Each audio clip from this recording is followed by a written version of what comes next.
Oh, hey. Uh, these vampires. I got to be on the lookout, baby. Ever since this rain, and then them people got that lagoon down the street that they call a pool, and it's not a pool, it's a lagoon. Y'all forgive the puppets. They making noise. They out here with me. Um, see if I can show y'all. What are y'all eating? Y'all are like squirrels. They always eating some stick or something. I'm always having to pry something out their mouths. Anyway, the video is not about the puppies and their bizarre eating habits. So I decided I wanted to do a video, and I'm probably going to have to do like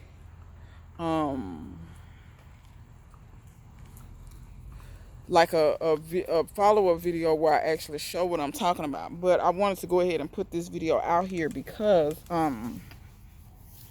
I had said that I was going to do this video, and I think it's a beneficial video for those that may be having issues. So I'm going to talk about hydrophobic and hydrophilic soils today. So let's just break down what the words mean. We'll start with hydrophobic. So hydro meaning water, phobic meaning doesn't like. It's just like arachnophobia. Arachnids are spiders, and phobia is you don't like them. You have a fear, or fear rather. You have a fear of spiders, or agoraphobia. You have a fear of leaving your house, or homophobia. You don't like gay people, things of that nature. So I just want to break that word down for y'all, because a lot of times you can tell what something is just by what the word means. So it behooves you to have a good grasp of the English language, because a lot of times you can have a whole conversation just by knowing, you can just figure out what stuff is context clues by knowing by knowing what pieces and parts of the words mean. So anyway, so hydrophilic is going to be water loving soils. So hydro, water, philic meaning liking or loving. So what does that have to do with gardening? Okay, so there are times when you can have soils that are hydrophobic, meaning once they dry out, they're very hard to get wet again. Okay, so for instance, all this rain that North Texas experienced, a lot of people wondered, why did it flood like that? Because they're like, if it's a drought, shouldn't the ground just like soak up all the water really quickly? Yeah, you would think so. But the soils in North Texas, for the most part, I'm talking about not soils that are cultivated, maintained. I'm talking about just regular places, just out wherever. Those soils are, I forget what they call it. I forget if they call it dry pan or whatever. But they're hydrophobic. So water, they will eventually start to soak up water. But if you have a downpour of water immediately and the soil is bone dry, it actually resists taking in water. So what water does is water just runs to the lowest places and takes the path of least resistance. If that's somebody's neighborhood, somebody's house, whatever. That's why you noticed it flooded, but then all of a sudden all the water receded, because at some point the ground started taking in the water. And a lot of it got absorbed, and a lot of it, once it ran into creeks, rivers, whatever, it went its little merry way. So it would behoove you to know if you have hydrophobic soils or not, because if you do, once those soils get wet, you want to do your best to keep them wet. You don't want to let them dry out, because if they dry out, it's very hard to get them to accept water again. You can, but it will take for you to be running, like you would have to water them quite a bit, and you would have to water them quite deeply to get them to be back moist again. Now, let's not get this confused with if your soils actually retain water or not. That's a little bit different, because you can have soils that will help you retain more water, especially if you put certain things in them like biochar and things like that. Biochar will help your soils retain more water. So will a product called Soil Moist, but Soil Moist does not last forever in the soil. So if you do put it in your soil, you're gonna have to. It's gonna be something that you're gonna have to put in every, I'd say, year or two. However, if that's what you need to do, then that's what you need to do. Um, if you have hydrophilic soils, those soils can be one of two things. Number one, they're going to be very easily they'll easily accept water. Gotcha. I'm not playing with these mosquitoes today. And that was a hawk too. That sucker was big. Blood done went everywhere. Anyway, so hydrophilic soils are going to accept water very easily, and they have the potential to be boggy as well, or sometimes they're too soggy. Sometimes they can hold too much water. A soil that you will find that I think is hydrophilic would be clay soils. Anybody that, I mean, clay soils will hold water. If you notice, clay will stay wet and but it gets very compact and very hard too. But it will stay like a wet brick for a long time before it actually dries out. There are some other soils that are, I would consider sand to be hydrophilic. It accepts water very readily. However, this is a case where sand does not stay wet very long either. You see what I'm saying? So that's what I'm saying. Don't get whether it's hydrophobic and hydrophilic confused with how long it's going to stay moist. It's just whether it accepts water readily. Sand will accept water readily, very readily. Go to the beach. However, put some wet sand in your hand, and if it's, just wait on it. It don't take long before it starts to dry up. Or like when you get sand on your skin or anything like that, it don't take long before it starts to dry up.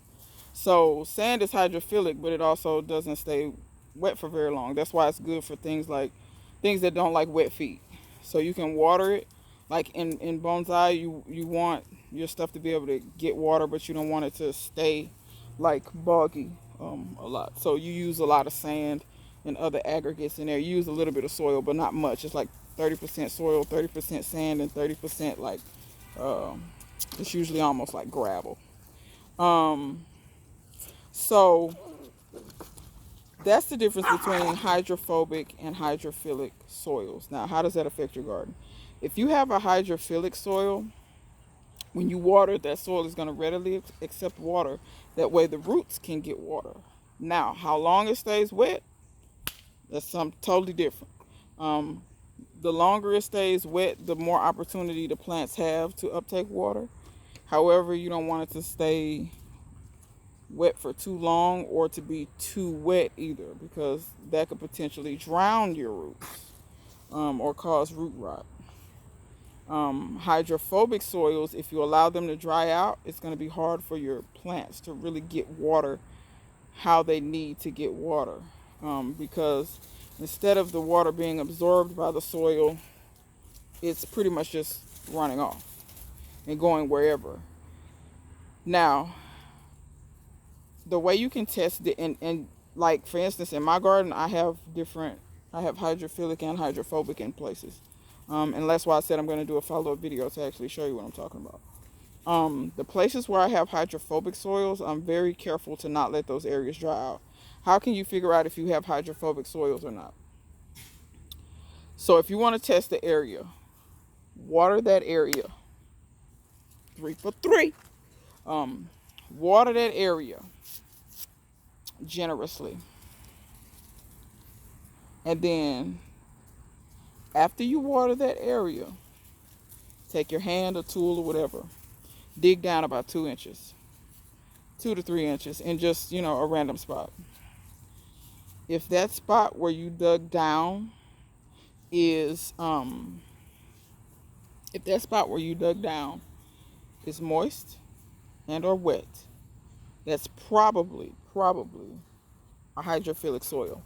If you've been watering real good for, a little minute, and you dig down and that soil is dry, it's probably hydrophobic.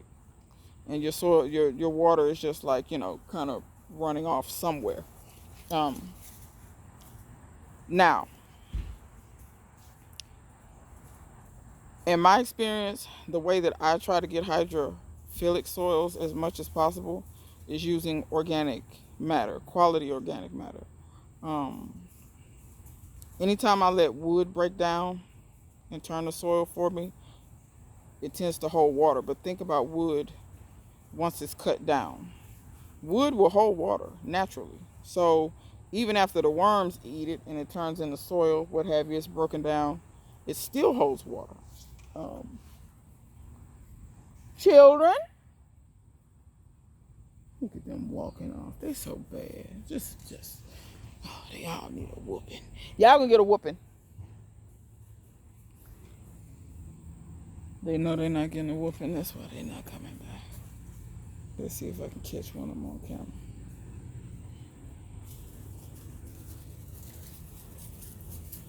Where you get that? They pulling up goldenrod.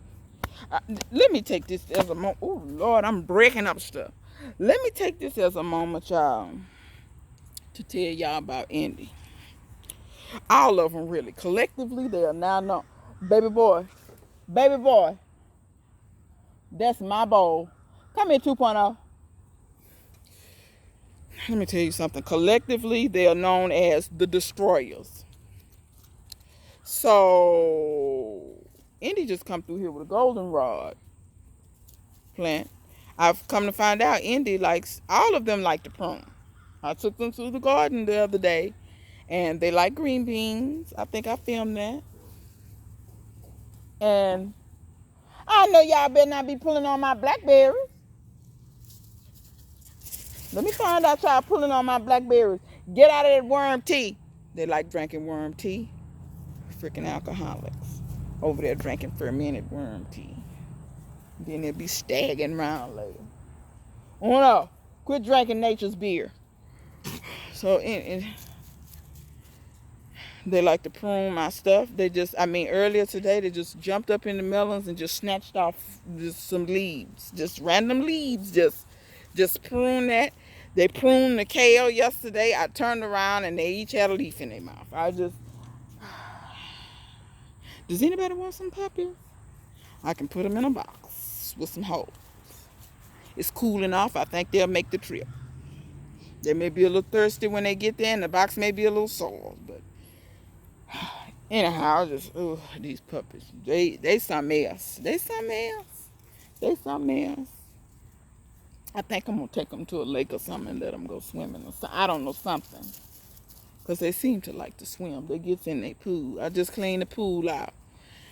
I guess they think I'm the pool lady, because as soon as I clean it out, they put on their bathing suits and they get in. Their bathing suits is their birthday suits.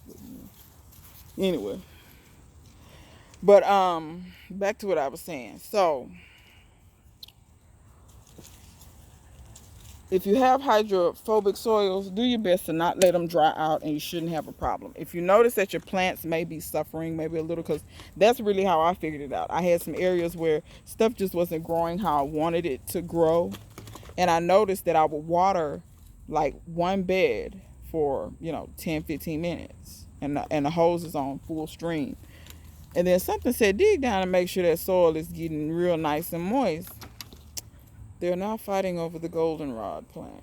Oh, by the way, they like goldenrod just like their mother, because their mother eats it. And I don't know. I guess she's trained them. Now 2.0, they're really chewing on this now.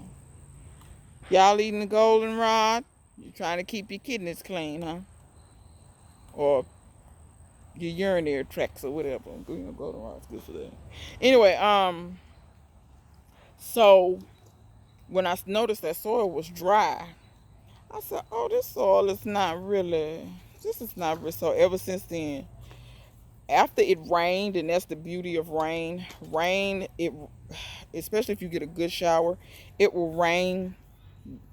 The volume of water plus the length of time that it rains usually will saturate.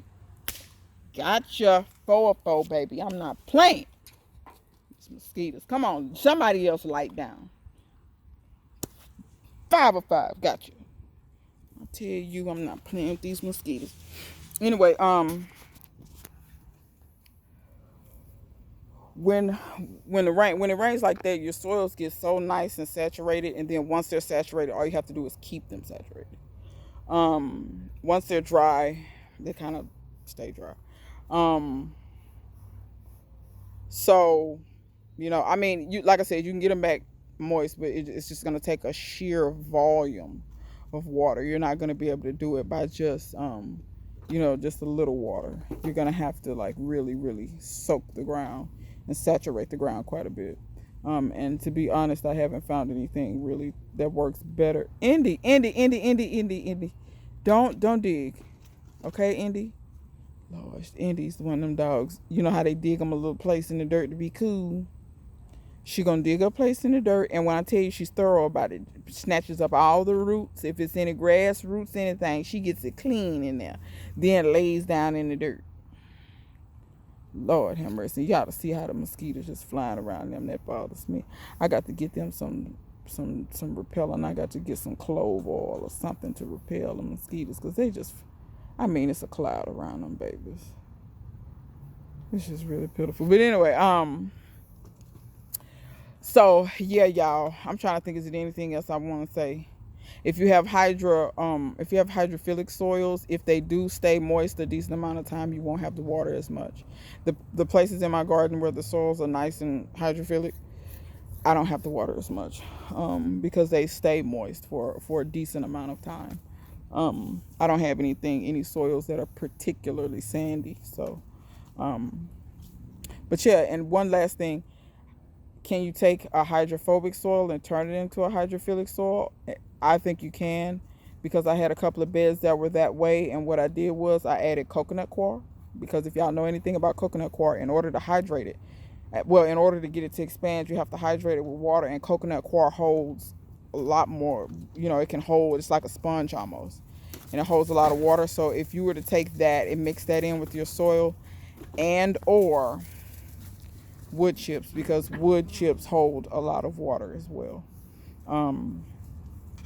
In my opinion, those are probably the two, I would say, easiest ways to do it.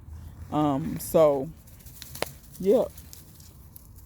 Sir, that rope is holding something, and it ain't intended for you to be pulling. Oh no, baby. I love you and you're so cute, but you're being bad, and I'm going to spank your Heineken. Don't attack your sister because you're mad because I stopped you from doing what you was doing. Okay, but anyway, y'all. Excuse me, I'm filming. Just total disregard. Anyway, that's it, y'all. Do you got any questions, comments, or whatever? Leave it in the comment section. Yeah, that's it. Till next time, see you guys later.